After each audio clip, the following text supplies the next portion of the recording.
सुख और दुख, मान और अपमान, यश और अपयश, जन्म और मृत्यु के पार और परे जीवन की एक परिकल्पना है। हमें मनुष्य जीवन प्राप्त हुआ है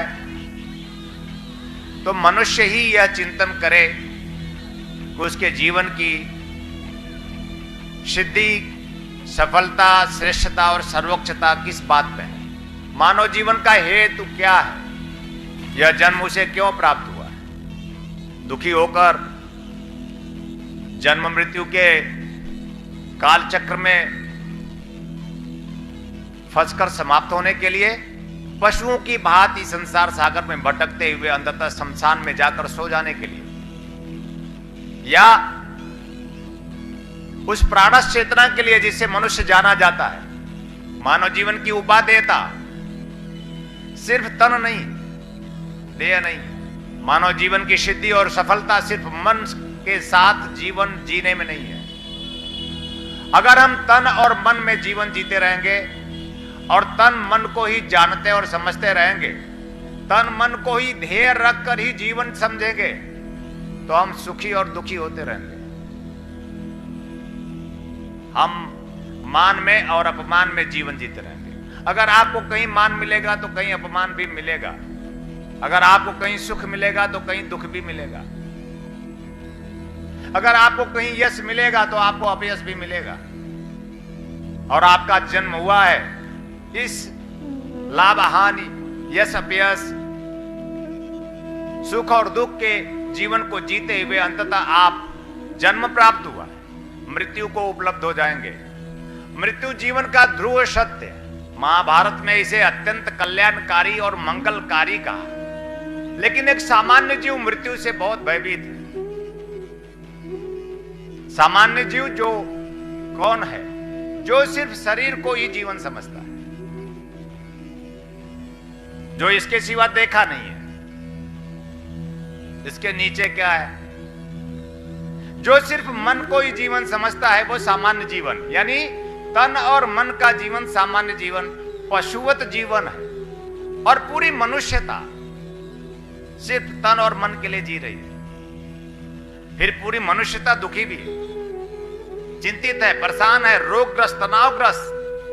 यद्यपि डॉक्टर बढ़ते गए, हॉस्पिटल बढ़ते गए, पर रोग उससे ज्यादा, ऐसे ऐसे रोग उत्पन्न हो जाते हैं जिसकी कोई औषधि, दवा भी इजाद नहीं हुई होती। आप कल्पना करें तो सामान्य जीवन जीते हुए अंततः हम मृत्यु को उपलब्ध हो जाते हैं। मनुष्य मृत्यु को उपलब्ध हो जाए, पशु मर जाए चलता है, पक्षी मर जाए चलता है, कीट पतंग मर जाए चलता है, लेकिन मनुष्य मर जाए तो नहीं चलेगा। मनुष्य तो अमरता से जाना जाता है। मृत्यु होनी चाहिए या नहीं होनी चाहिए, मृत्यु होगी या नहीं होगी, मृत्यु अभी होगी कि कल होगी, मृत्यु कब होगी और कब हो जाएगी आपको नहीं पता।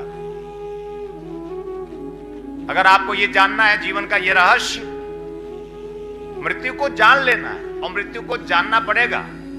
मृत्यु को जानेंगे नहीं तो हम जी नहीं पाएंगे। अत्यंत सुखद क्षण जैसे जन्म पर होता है। जब हम जन्म लेते हैं तो हमारे यहां ढोल बजता है। अगर बेटवा हो गया तो ढोल बजेगा, और बिटिया हो गई तो ढोल को फोड़ देंगे। और वो जो मां है, जीवन का सबसे बड़ा आश्चर्य क्या है? मां है, जन्मदात्री है। जन्म देने की शक्ति और क्षमता परमात्मा ने उसे दी है, लेकिन वो भी अपनी कोख से बिटिया को जन्म नहीं देना चाहती। जीवन का सबसे बड़ा आश्चर्य, वो खुद बिटिया होते हुए भी बिटिया को जन्म नहीं देना चाहती। ये आश्चर्य और दुर्भाग्य भी।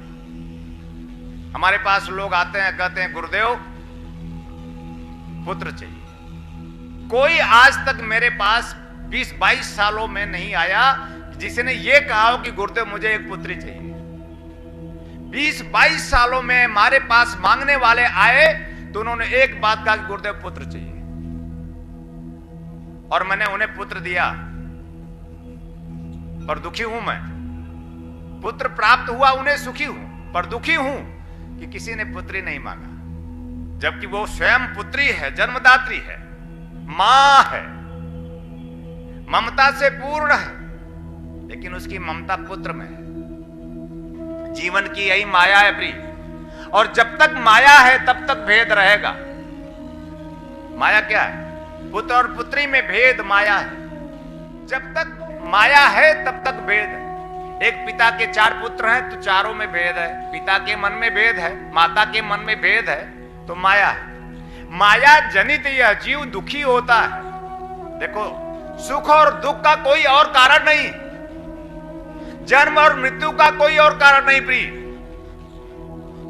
सिर्फ माया जनित जीव यह सुखी और दुखी होता है। निजकृत कर्म, उसके खुद के कर्म, उसके खुद के चिंतन, उसके खुद के विचार उसे सुख